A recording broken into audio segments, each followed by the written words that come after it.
Thank you for joining us for this special edition of SBU-TV. I'm Teddy Caputo. And I'm Erin Lanahan. Tonight, the candidates vying for New York's 57th Senate District square off in a 1-hour live debate brought to you by Tap Into Greater Olean, the Jandoli Institute and SBU-TV. Voters across Chautauqua, Cattaraugus, Allegheny, and Livingston counties will vote to choose who they want to represent them in Albany in a special election on Tuesday, November 5th. This comes 8 months after former New York Senator Catherine Young resigned her position to take a job at the Center of Excellence for Food and Agriculture at Cornell Agritech.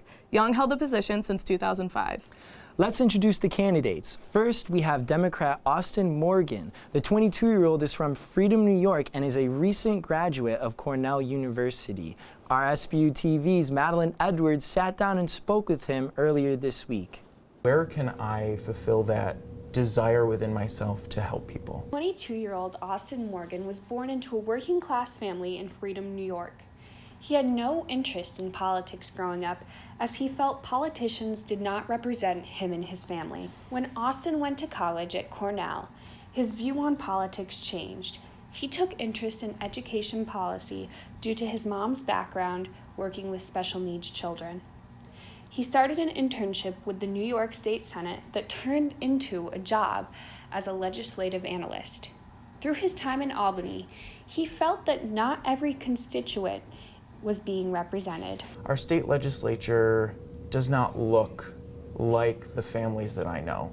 It doesn't look like the hardworking, tax-paying, men and women that I see around me every day. After his time as an analyst ended, he planned to teach special education in Buffalo.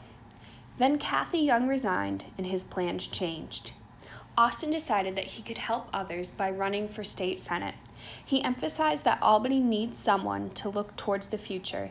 He felt that with his background in Albany and age, he could be that person. If elected, Austin would be the youngest state senator in New York history. With SBU-TV, I'm Madeline Edwards. Morgan will face Republican George Borrello. He's currently the Chautauqua County Executive. I spoke with him earlier this week. I asked George Borrello what his campaigning experience has been like leading up to the election. What I found out is that we share so many things in common. The same struggles, as well as a lot of the same hopes and dreams. As county executive, Borrello represents over 130,000 people. However, his additional experience as a business owner is what Borrello said will help him represent the 57th District well. Business owner and entrepreneur for many years, so I have a unique combination of understanding really well how state government burdens business owners and local government. During his time as county executive, Borrello persevered through many obstacles. He gave me an example. When I first started as a county legislator, almost 10 years ago now, one of the first things that we were able to do, which we were said was impossible, they tried for years, was to actually downsize our county legislature. And in my second year as a county legislator, I led the initiative to go to a common sense number of 19 legislators. And myself and a lot of other county legislators from both sides of the aisle worked together, and we were able to achieve that. Finally, I asked him what his main message for voters is. That Albany right now is a place that is filled with a lot of people that are disconnected from the realities of living in rural New York State, and that I have a unique qualification to represent us well. It is now debate time. Let's toss things into the studio with our moderators, Dr. Rich Lee, who's an associate professor in the Jandoli School of Communication, the executive director of the Jandoli Institute, and co-editor of Tap Into Greater Olean. And Cameron Hurst, a senior at St. Bonaventure University and a reporter for Tap Into Greater Olean. Thanks for watching and enjoy the debate. Good evening from the Bob Koop Broadcast Lab here at St. Bonaventure University in Western New York. I'm Dr. Rich Lee, and I serve as Executive Director of the Jandoli Institute and co-editor of Tap Into Greater Olean. And I'm Cameron Hurst, a senior journalism student at St. Bonaventure University's Jandoli School of Communication and a student reporter for Tap Into Greater Olean. Tonight, we are proud to bring you this debate between the two candidates for New York State Senator representing the 57th Senate District, Chautauqua County Executive George Borrello, the Republican, Conservative, Independents, and Libertarian nominee, and Austin Morgan, the Democratic and Working Families nominee. The 57th Senate District includes all of Chautauqua, Cattaraugus, and Allegheny counties, and parts of Livingston County, covering nearly 200 miles in distance and representing a population of nearly 285,000. Tonight's debate, sponsored by both Tap Into Greater Olean and the Jandoli Institute and produced in cooperation with SBU-TV, will focus on issues that will affect both the district and residents across New York State. Both candidates have agreed to the following format. Topics chosen by Dr. Lee and I have been shared with the candidates. Questions have not. Each will deliver a 2-minute opening statement. Each candidate will be given 90 seconds for an initial response, and the first candidate to respond will be given an opportunity for a 30-second rebuttal to his opponent's response. Each candidate will also deliver a 2-minute closing statement, and our timekeeper will give 45-second and 15-second warnings. Tonight's debate is being recorded without a studio audience, and the sole focus would be on the issues. And so we'd like to officially welcome Mr. Borrello and Mr. Morgan. By virtue of a coin toss, Mr. Borrello will go first with his opening statement. Thank you. Good evening, everybody. And I'd like to first of all thank Tap Into Greater Olean, Cameron Hurst, Dr. Lee, and the staff here at SBU-TV for hosting this debate tonight. Just to give you a little background on myself, I grew up in a working class family in Chautauqua County, a family of small business owners, farmers, and laborers. But I was able to go to college. Shortly after college, I started my own business in my early 20s, and I grew that business from nothing into a successful, nationally recognized company. Even now, my wife Kelly and I are in business together, so we know firsthand how difficult it is to do business here in New York State as both taxpayers and job creators. Also, with my 10 years of experience in county government, I understand the burdens placed on local government and property taxpayers by our state government. That experience is unique and something that's sadly missing in New York State right now in Albany. I decided to run for the county legislature, even with my busy career, because I wanted to affect positive change, and we've done that in Chautauqua County, reducing property taxes, reducing the size of government while enhancing services and our quality of life. I have a strong track record of going above and beyond the normal role of an elected official to get things accomplished. I have a record of bringing people together, of setting goals and then achieving those goals, a strong track record of success. We are reversing the cycle of decline in Chautauqua County through hard work and collaboration. These are dark times right now in our state capital. Now more than ever, this oppressive state government is imposing its radical agenda on us all. It's driven away our children, it's eroded our manufacturing base, it's hurting our farmers and our small businesses, and it's leaving the rest of us to shoulder the burden of this out-of-control state government. As your next state senator, I will continue to push back, as I have county executive, against these radical policies. We can show them how we do things here, living within our means and setting aside politics to work in what's in the best interest of the people. I will fight hard to eliminate unfunded mandates, reduce taxes and burdensome regulations, and give us more local control. Thank you, Mr. Borrello. Mr. Morgan. Well, good evening, everyone. Again, I want to thank Cameron and Dr. Lee, the Jandoli Institute, for hosting tonight's debate. A little bit about myself.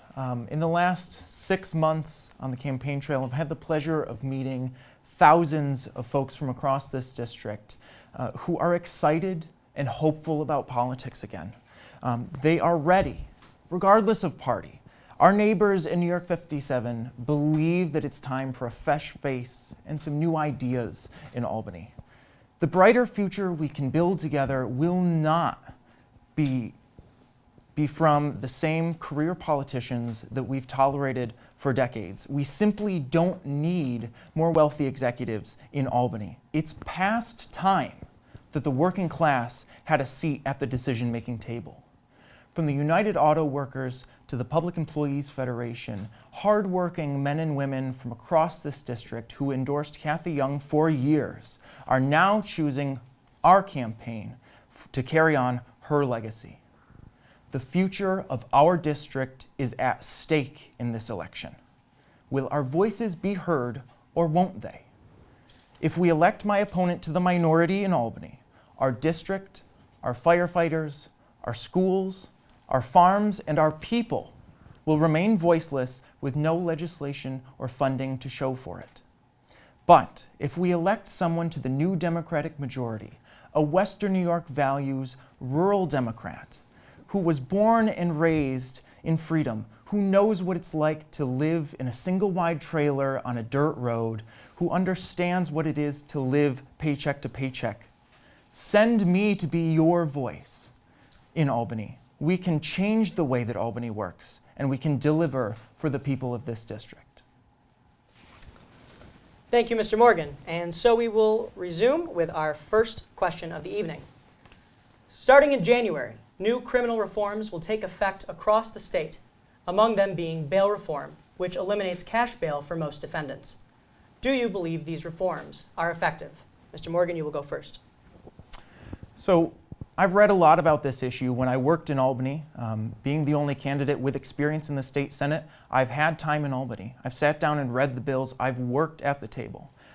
Having worked in Albany and having worked with some of the key stakeholders in our region on this issue, we need to understand that the bail and discovery reforms passed this year were largely a step forward, but we went too far in a number of places. By taking away discretion from our judges, by taking away the safety and security of certain witnesses, we have put people in harm's way, and that's unacceptable. So what needs to happen is reform. So we have already seen certain senators in the Democratic majority put forth bills to fix the mistakes that were made this past year when criminal bail and discovery reform were passed. Senator Gauran from down on Long Island has put in a bill to return judges' discretion in many cases. It's co-sponsored by a host of Democratic lawmakers. We have seen indication that we're working together to fix these problems. I'm glad that we're not putting people in jail just because they're poor anymore, but we've got to fix these things. The Albany majority welcomes new independent conservative Democrats, and I look forward to being one. Thank you, Mr. Morgan. Mr. Borrello. Well, it's interesting to hear that they're trying to fix their mistakes. It's interesting. They took out a machete and cut us wide open, and then they hand us a Band-Aid. So far, they've done nothing, actually. The governor should be calling a special session, and they should repeal these horrific justice reforms. I can tell you this because as the county executive of Chautauqua County, I've spoken with our DA, our sheriff. We've talked about it as part of our budget negotiations. The state has given no guidance, they've given no funding, and they've certainly given no support on these new horrific justice reforms. Just to give you an idea of what you'll be giving an appearance ticket for, essentially the same thing you get when you are pulled over and give a traffic violation. Aggravated vehicular assault. No longer will you be processed and be posting bail. Instead, you'll be given an appearance ticket. Aggravated vehicular homicide. Manslaughter in the second degree. Specified felony drug offenses involving the use of children, including the use of child to commit controlled substance offenses, criminal sale of a controlled substance to a child. You'll be given an appearance ticket for this. This is what the Democratic majority did and has not corrected yet. If you are laundering money for the purposes of terrorism, that will give you an appearance ticket. Criminal sale of a firearm to a minor. Failure to register as a sex offender, you'll be given an appearance ticket. It is absolutely egregious what they have done. There is no compromise here. This needs to be repealed, and the Democratic majority has been twiddling their thumbs while the rest of us are going to suffer as of January 1st with these new so-called justice reforms. Thank you, Mr. Borrello. Mr. Morgan, would you like to respond? Well, having talked to the district attorney in Chautauqua County, his take on the story is very different than what George is selling here. His is not so doom and gloom. We need to understand that people will no longer be put in jail for months for simple petty offenses simply because they can't pay a fine. So while there were mistakes made, that is clear.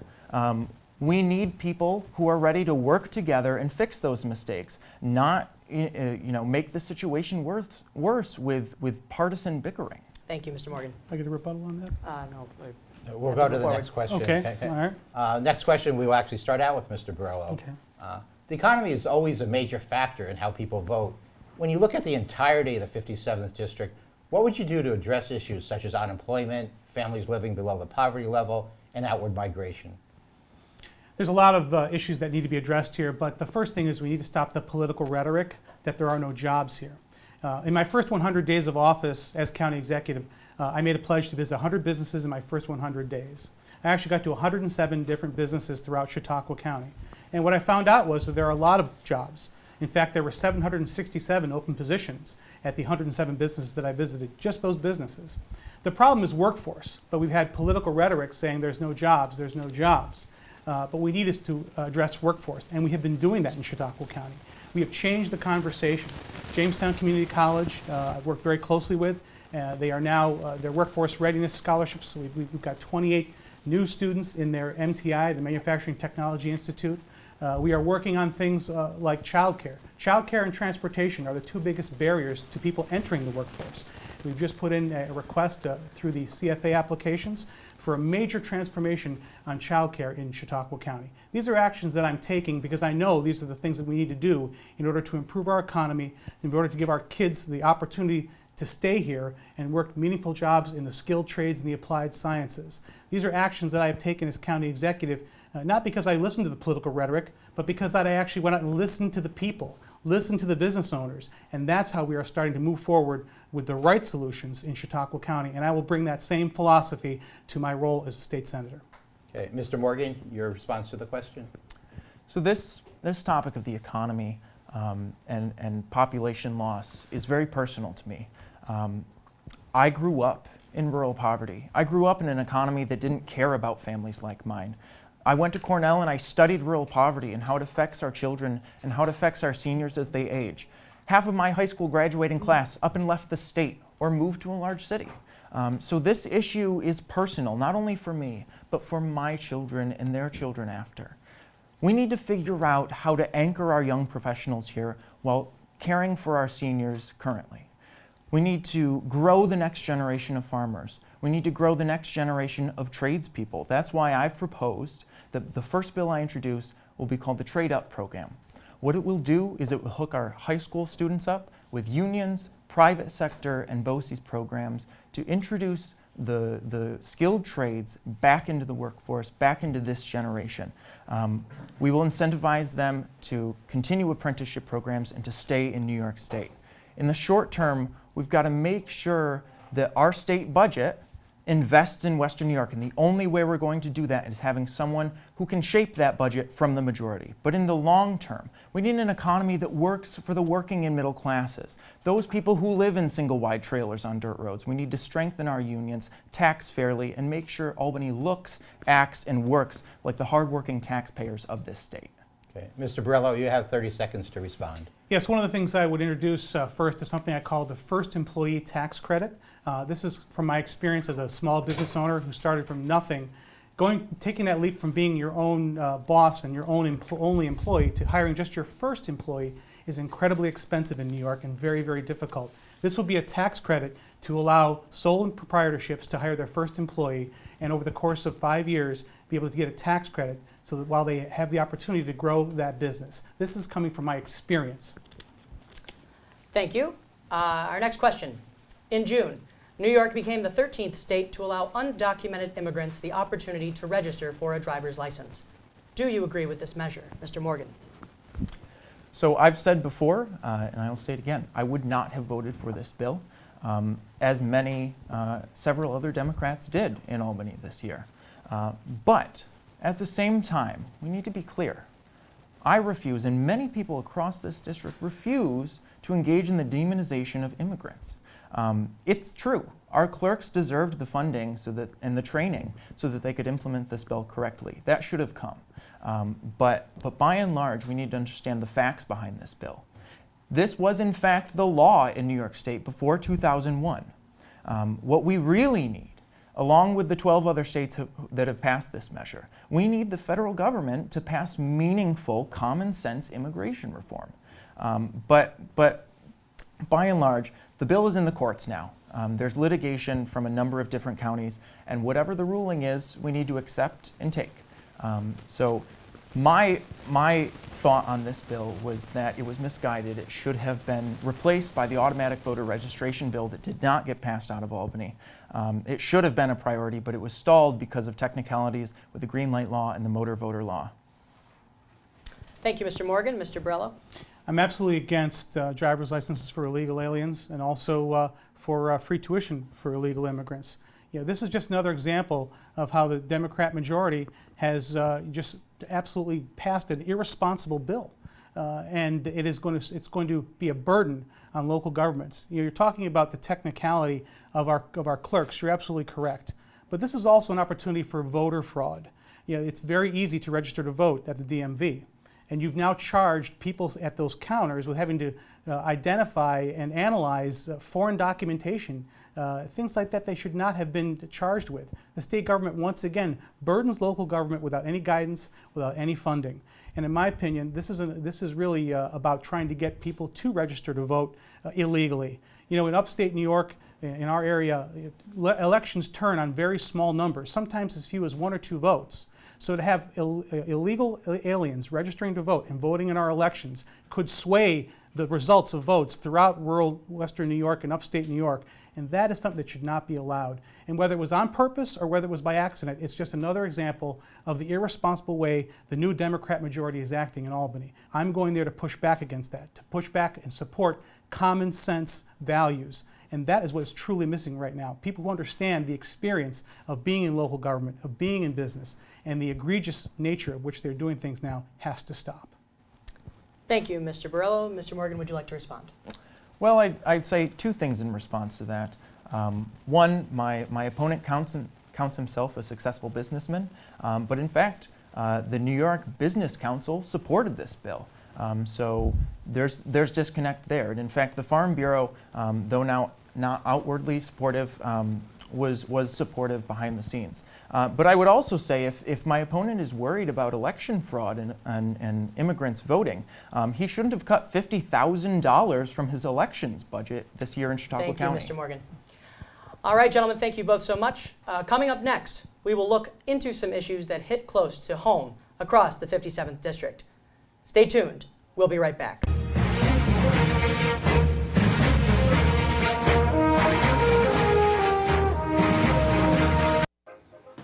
Hey, Dad. Hey, Dad. Do we have a gun? Why do you ask that, kiddo?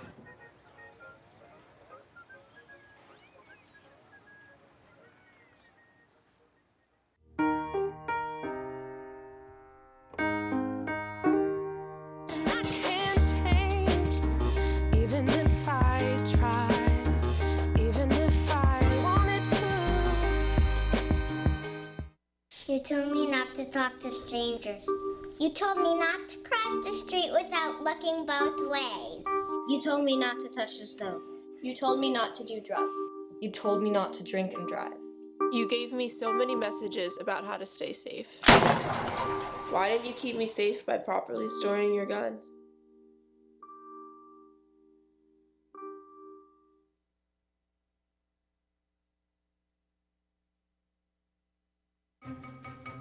Me and my boy Matt had it good.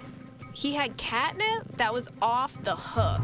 But one day, he brings a girl home, and she's allergic to cats. Every sneeze was a nail in my coffin. Now I'm in a shelter. It's decent, but they don't even have Wi-Fi.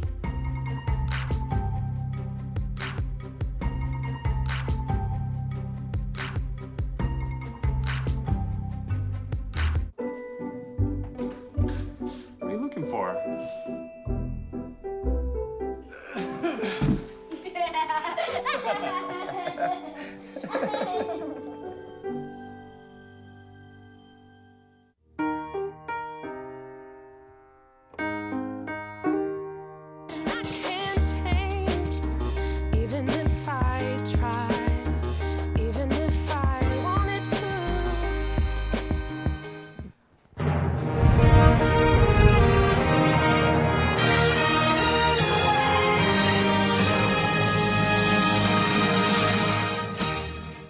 Welcome back. Once again, I'm Cameron Hurst, joined by Dr. Rich Lee, and together we are joined by the candidates for the 57th District Senate seat, George Borrello and Austin Morgan. Thank you both once again for joining us, and now we'll transition into specific topics relating to the district. And we'll start this round of questions with Mr. Borrello. School taxes account for the largest portion of homeowners' property tax bills. The 57th District has several small school districts. Would you favor consolidation as a means to control costs? I favor consolidation if the communities wish to consolidate. This is a difficult issue, but really the problem is that we spend a lot of money in New York, more than any other state per pupil, for what are really mediocre results. And that's because we're not focused on educating our children. We're focused on satisfying special interests. We're focused on building buildings in areas where the population has been declining, the student population is declining. And that's really the problem. We need to start focusing on education. We need more teachers. We need more options. We need to give our rural kids the same opportunities that bigger school districts and bigger areas have. And that's really what's missing, distance learning, all those things. It's because we're wasting millions and millions of dollars on construction projects that really, in the end, don't really do anything to help our children. This is what has to change. If school districts would like to consolidate, that's up to them.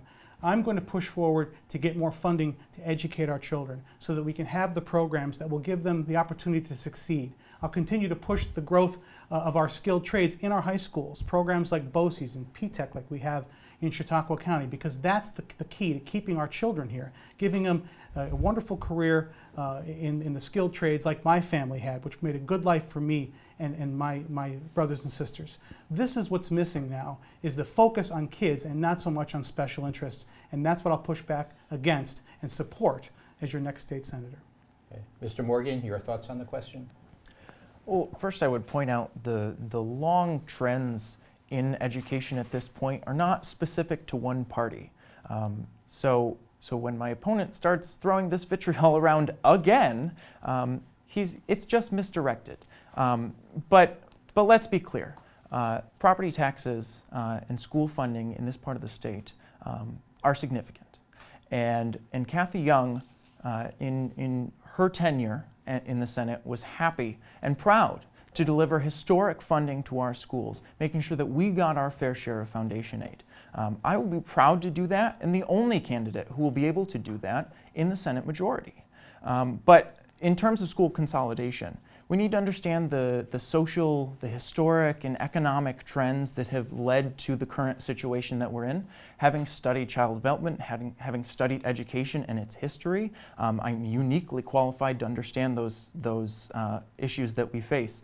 But we need to help our communities understand the interests of efficiency and finance, providing resources to our students. If we consolidate, we can provide more AP courses, more CTE programs, things like that. We need to help our districts understand those advantages. But we do need to build community consensus. The idea that the state should be mandating this is laughable. This should be our communities coming together to decide what's best for them. Mr. Borrello, you have an opportunity to respond. You know, I think if you look at the situation right now in New York State and the fact that we do spend so much, we really have to get this under control. It's not about party, but it is about understanding that our children need to come first and not special interests. That's what I'll push back against as your next state senator. Thank you. In 2016, as chair of the Senate Committee on Finance, former Senator Kathy Young implored the state to look into extending Route 219 down into Salamanca so as to help create a better flow of commerce into Cattaraugus County. Would you try to move along this infrastructure project? And what other projects do you feel are important to the district? Mr. Morgan. So I recently spoke to one of the members of the 219 Commission. So the current state of the 219 expansion is that we're in the middle of an environmental impact study that has to be completed before we can move forward. But we need to face the reality here. We've been stalled on this for years. The truth is this is not an issue that we will solve overnight, as we've seen. The only way that we will see movement on this project, though, in the coming year, in this end of the tenure of this term in this Senate district, is a Democrat in the majority who can work with the people making the decisions. Senator Tim Kennedy, the chair of the Transportation Committee, President Armstrong of the Seneca Nation, and the governor should all be included. They should be brought to the table and made to discuss this issue. The other thing I would say is, where has our assemblyman been? Joe Giglio has been in Albany for a number of years and has represented this area, but he passes about $1 bill a year and gets 110,000 of your taxpayer dollars to deliver very, very little for this district. We need to complete the 219 to increase safety on our roads and increase commerce in our communities. But beyond that, right, we need to renew the Pave New York program. We need to increase CHIPS funding for our district. But in terms of infrastructure, we're not just talking about roads and bridges. We're talking about our EMS, our firefighters, our schools, those organizations without which our community could not exist. Thank you, Mr. Morgan. Mr. Borrello. I absolutely believe 219 needs to be completed. It's been languishing for a long time. Our governor has basically ignored this topic, like he ignored the New York State Thruway. And it didn't matter that we had the governor and both houses controlled by the Democrats. The Thruway is another opportunity that was wasted, squandered with political infighting. And it didn't matter who was in the majority. In fact, nothing got done. That wasn't until myself and Congressman Tom Reed got involved. We stood on that Thruway. We shined the light in those dark corners where the governor was hiding, essentially, on this topic for years, while the road turned into dangerously deplorable conditions. And we got something done. The Thruway is now being repaired. This didn't happen in Albany. This didn't happen with the Democrat majority. It didn't happen with an insider. It happened by a grassroots support by people throughout this district that said enough is enough. They stood with us. And we got things started and got things going. And I'm proud to say that the Thruway is now being repaired after about 7 years of being left into going into deplorable conditions. We are now seeing action taken. These are the kind of results that I've delivered as a county legislator and as county executive. It doesn't matter who's in the majority. It really matters is who's willing to take action and stand up and speak out. And that's what I've done. Mr. Morgan, you have 30 seconds to respond. The truth is that we didn't have Kathy Young in Albany. That's why there wasn't movement this year. But we did have Andy Goodell, the assemblyman from Chautauqua County, and because he's in the minority, he failed to deliver yet again for the people. But if my opponent thinks his ham-fisted grandstanding on the I-90 was effective, I think he's sadly mistaken. President Armstrong of the Seneca Nation refused to give Tom Reed and George Borrello any credit for the progress, and I believe he's correct. We need to bring people back to the table and break that gridlock. If my opponent actually cared, he would have talked about Salamanca. Okay. Thank you. The two of you are not running just to fill an open seat. You're running to fill a Senate seat that Catherine Young held for nearly 15 years. She was reelected several times, running without an opponent several times as well. What will you do to continue her legacy, and what might you do differently to distinguish yourself in the Senate? And we'll start with Mr. Borrello. Well, Kathy Young was a tireless advocate for our area. I know because I worked with her as a county legislator and as county executive. We're even working together now in her new role at Cornell at the Center for Agricultural and Food Excellence as we work on a transformative agribusiness opportunity to bring hops and grains, not just to Chautauqua County, but throughout the Southern Tier region and in the entire 57th Senate District and the farmers there that'll benefit from this. So how will I continue her legacy? First and foremost, I learned a lot from Kathy. She learned every square inch of this district, and I'll do the same. And I have been out there, putting about 1,000 miles a week on my car ever since I started this back in March. And it's about listening and reacting, and certainly about being proactive. And how would I be different than Kathy? You know, it's hard to say because she's done an amazing job. She has delivered so much for our communities, and she's been a fantastic, really champion for us. So those are big shoes to fill. But these are new dark times in Albany. Things are different now. We're going to have to focus more on pushing back and resisting what's happening in New York City, these special interests led by the ruling class in Albany that is really doing things that are destructive, like the farm labor bill, like driver's licenses for illegal aliens, like $27 million a year to provide free college tuition to illegal immigrants. This is the new reality that we need to fight back against, and that's what I will do and have proven to be able to stand up as a county executive and a county legislator, and I will as your next state senator. Okay. Mr. Morgan, your turn. So this is one of my favorite topics, talking about the legacy of Kathy Young. I mean, I voted for her. I know many, many Democrats who voted for her because she had a number of central tenets to her tenure in Albany. And I heard just the other day, and I agree, it would take at least 3 good men to fill Kathy Young's shoes, and I think we're all seeing that now. But I believe Kathy Young's legacy is first and foremost informed by her being a voice for everyday New Yorkers in Western New York and the Southern Tier. She didn't lose connection with the hardworking people on the ground in this district. She also delivered from the majority. For our fire departments, for our libraries, for our schools. She delivered because she had that power and standing.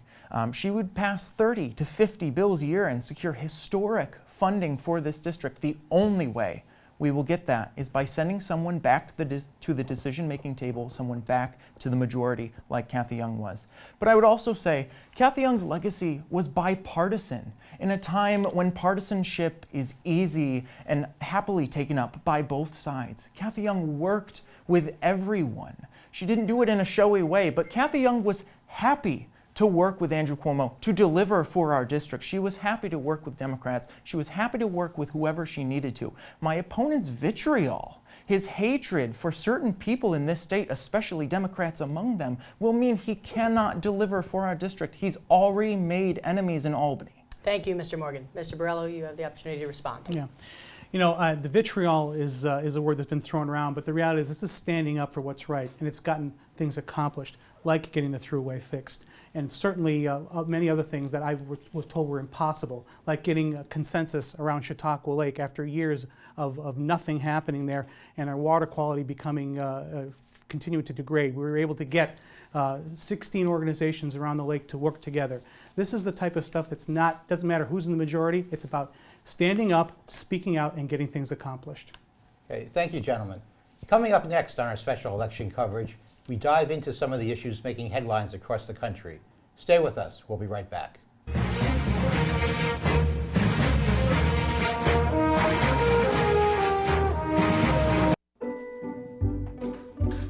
What are you looking for?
There was an old woman who lived in a shoe.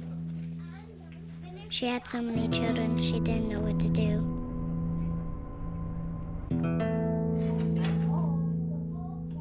She gave them some broth without any bread and kissed them all soundly and put them to bed. Hunger is a story we can end. End it at feedingamerica.org.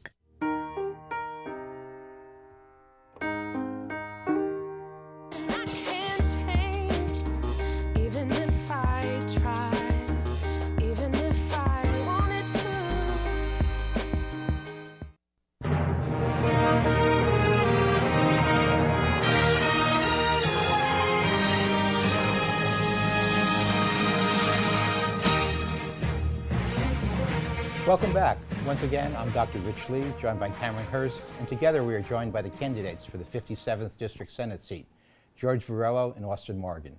Thank you again for joining us. This next group of questions will be on national topics that relate to the 57th District. Beginning with, over the summer, the state Senate failed to pass legislation legalizing the use of recreational marijuana, but did pass legislation to decriminalize it and reduce charge for possession, expunge many past possession convictions, and add smoking of marijuana to the restrictions on smoking in public. Where do you stand on further legislation legalizing the use of recreational marijuana? Mr. Morgan. So decriminalization was the smallest step we should have taken forward this year. We now, in fact, need to legalize and localize marijuana. There were a number of issues I had with the bill that was on the table that would have been passed. In fact, I think it might be a positive. As your next state senator, as your voice at the table, we can make sure that this bill benefits our region. How do we do that? We make sure that our small farms are first in line for licenses to grow marijuana so that we can get our money up front. We also make sure that our small businesses are first in line to get licenses to sell. We need to make sure that revenue is kept local. It cannot go to a general pot in Albany. We also need to include home growing, open access for the medical community. I've talked to so many folks, especially seniors, who drive 2+ hours just to see the nearest doctor or dispensary. Medical marijuana has been a failure in New York State, and legalization is the common sense way to open it up. We also need to understand, we have to reject this 80s propaganda that tells us marijuana is just as bad as heroin. The science is simply not there. It's not true. So it's past time to legalize it. Let's localize it. Let's make sure that it benefits our local communities. Marijuana will pass in 2020. We need a voice at the decision-making table in the new majority. Thank you, Mr. Morgan. Mr. Borrello. You know, this is just another example of how dysfunctional Albany can be. The governor promised it would be one of the first things that he did, and with having both the Senate and the Assembly in the control of the Democrats, he failed to do it. Why? Because they figured out that it was just a big money grab that was going to harm local government. I spoke out vocally as a county executive long before I was running for this position because I saw the egregiousness of what was going on. It was a big money grab for the state that was going to leave the rest of us holding the bag. We are wholly unprepared for the legalization of recreational marijuana here in New York State. You know, right now we have the only way to get a successful conviction, the best way to get a successful conviction of someone driving under the influence of drugs, including marijuana, is to have what's called a DRE, a drug recognition expert. In Chautauqua County, we have over 200 sworn officers, yet we only have 3 DREs. The state police, with thousands of officers across the state, only has approximately 70 DREs. There was no funding for this. You know, Mr. Morgan talks about making this localized. That was not in the proposal and will likely never be. It's not about our farmers. What the Democrats wanted to do was to give convicted drug dealers the first opportunity to be dispensary owners. This is just the backwards world that we have in Albany right now. I'm strongly opposed to it because I know how harmful it will be. Every single police officer in this state has the tools and the training to identify somebody operating a vehicle under the influence of alcohol. And until we can get that type of a standard, we should not be looking at legalizing it. Thank you, Mr. Borrello. Mr. Morgan, you have an opportunity to respond. Well, I would say first my opponent criticized the Democrats for passing things too fast, and now he's criticizing them for not passing things and going slow on something. So take a pick, George. But I'm the one who knows how Albany works. If we have our voice at the table, we can do this the right way. We can bring the black market into the light and regulate marijuana in a way that helps our communities. We can provide funding for a police force. This is past due. It's time to legalize and it's time to localize. Thank you, Mr. Morgan. Okay, we're going to move on to another national issue, and that is gun safety, which has long been an issue that we struggle with as a nation, trying to balance Second Amendment rights with public safety. By the signs we see around the district, it's safe to say that the SAFE Act is not a popular piece of legislation. What's your message to voters in the 57th District on gun safety? And we'll begin with Mr. Borrello. You know, the SAFE Act needs to be repealed, plain and simple. It was an egregious overreach once again by our state government. Regardless of what you may think about gun safety, this was a horrible government overreach. They used a tragic situation in Albany to violate their own rules and pass this bill in the middle of the night. The moment that they did it, they made criminals out of every single law enforcement officer in the state. This is the type of ridiculousness that happens in Albany all the time. And the SAFE Act is another perfect example of that. When I was a county legislator, I sponsored legislation to oppose the SAFE Act. As county executive, I've spoken out against it and all the other horrible government overreach that we have here in New York State. And I know that my opponent likes to talk and, you know, kind of waffle around a little bit on this subject because he knows it's an uncomfortable situation for him to have to be in because every single Democrat voted for the SAFE Act. And this would be an opportunity for us to now look at this and say, who can really represent us? Who can really represent the values of the people of this district when it comes to our Second Amendment rights? And it is myself as a conservative Republican who has stood up time and time again for gun rights and for the rights of our hunters and for the people to have their own personal protection. And that's really what I'm all about. Thank you. Mr. Morgan. Well, my opponent's right. Not only did every Democrat vote for the SAFE Act when it was passed, but in fact, a Republican Senate passed this bill. And my opponent has taken over $73,000 from the Republican leader down on Long Island who voted yes on the SAFE Act. I think we need to follow the money on this issue and see who has bought and paid for George Borrello. But in terms of the SAFE Act itself, Yes, there are parts to repeal. The 7-bullet magazine limit, we have seen struck down by the courts. That's good progress. There are serious concerns about the mental health aspects and the privacy aspects in that bill. Those need to be repealed or heavily revised. But I come at the issue of guns from two very different perspectives. When I was 7 years old growing up in Freedom, my dad took me out to the backyard into the field and he handed me a shotgun and said, here's how to fire it, here's how to clean it, here's where the safety is, and don't point it at me, right? Children in our area have a gun education in their homes. But I was also among the first generation that in kindergarten was told to hide under our desks because an active shooter might come in and murder us in our classroom. So we need to understand the duality of this issue. We need to come back in common sense and understand what rural New Yorkers need and provide for them. Okay, Mr. Borrello, you have an opportunity to respond. Sadly, the only option that we're giving our children is hiding under their desks because we're trying to disarm our citizens. That is the agenda in Albany. And as far as Mr. Flanagan, you know, he's not giving me any money. It's the Senate Republican Campaign Committee whose job it is to support their candidates, and something that's sadly missing from Mr. Morgan's campaign because they clearly don't believe in him like the Republican caucus believes in me. All right, we will move on to our final question of the evening, one probably a little bit less contentious. Seeing as though we are on a Division I campus and with St. Bonaventure men's basketball season right around the corner, this question seems fitting. At the end of September, a bill that would allow college athletes to receive compensation for the use of their name, image, and likeness passed through both legislatures in California. New York State Senator Kevin Parker of Brooklyn has already proposed a bill in the Senate that would implement the same measures in our state. What are your thoughts on this piece of legislation? Beginning with Mr. Morgan. So this issue was a little bit new to me, and I think it's new to the nation in a certain way.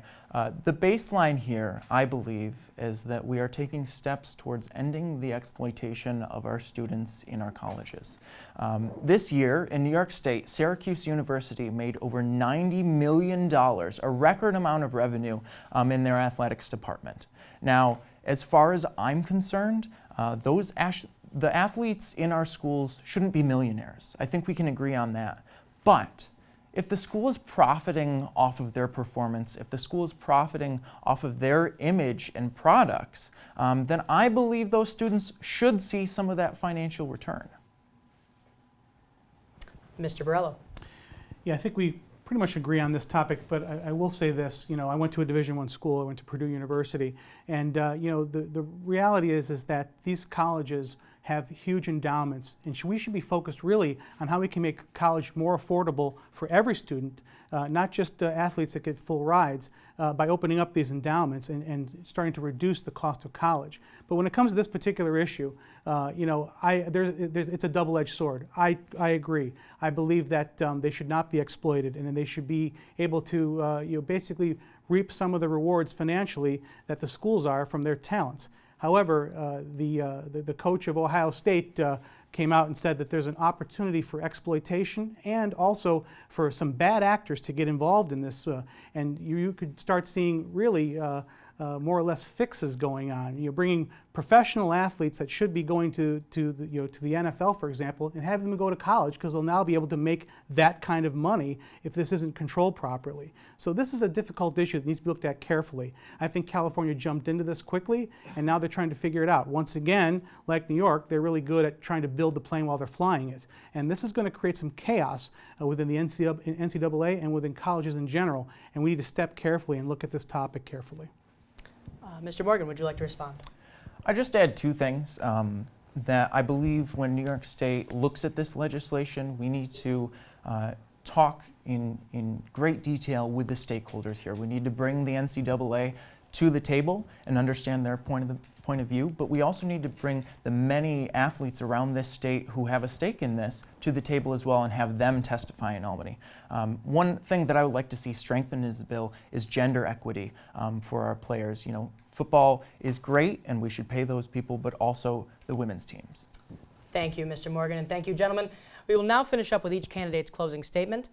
Because we do have a little bit of extra time, each candidate will be given 3 minutes to give their closing statement.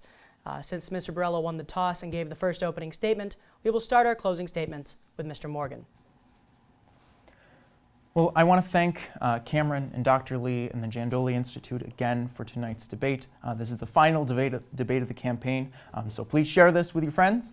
But I would say that as the only candidate with experience in Albany, I think the choice is clear here. As we've seen tonight, we can either put the car in D and drive forward, or we can put it in R and go back. We can either elect my opponent to the minority, send him to Albany when he's already made enemies with the people who make the decisions there, and when he'll be unable to deliver for this district. Or we have the choice to send a rural Western New York values Democrat, someone who will be in the majority like Kathy Young was, someone who can make sure that our district receives the attention and funding we deserve. Kathy Young made history as the first woman to chair the Senate Finance Committee in New York State. We will make history again as the youngest state senator elected in New York's history. That will be a boon for our region because we will not be only dedicating ourselves to fixing the problems that we have today, but we will be investing in our future. As a young person, I want to not only understand what our district needs today and deliver for you, but I want to make sure that in 30 to 40 years, when I'm the age of an average current state senator, I want to make sure that my children have a Western New York that they can love and cherish as we do now. So come November, as your next state senator, I'll be happy to put politics aside and continue to work with George as he finishes his term as county executive and work to make sure that we can deliver for Chautauqua, that we can deliver for Cattaraugus and Allegheny and Southern Livingston. We need to put people over politics. It's time to invest in our future. It's time to elect a new generation of leadership and vote for someone who's actually going to be able to deliver in Albany, someone who's spreading hope rather than hate. I'm proud to be an everyday man running for everyday New Yorkers because it's been too long that the working class has failed to have a seat in Albany. With your support, we will have our seat at the decision-making table. We will fight every day to grow our farms and care for our children and create the brighter future that I know we can build together. Thank you. Thank you, Mr. Morgan. Mr. Borrello. Yes, first of all, thank you very much, Cameron, Dr. Lee. Thank you, Morgan, also, Mr. Morgan, for being here as well. This has been a great experience tonight. You know, I have a strong track record of accomplishments, both as a business person and entrepreneur and as an elected official. A track record of setting goals and then achieving those goals, even when I was told that those were impossible. It started when I was a young entrepreneur. I was told I could never compete against companies on a national level. But I was successful by working hard, building strong relationships, and never giving up. I carried the same work ethic and philosophy to my elected official offices. As an elected official, I've taken on tasks that others have considered impossible.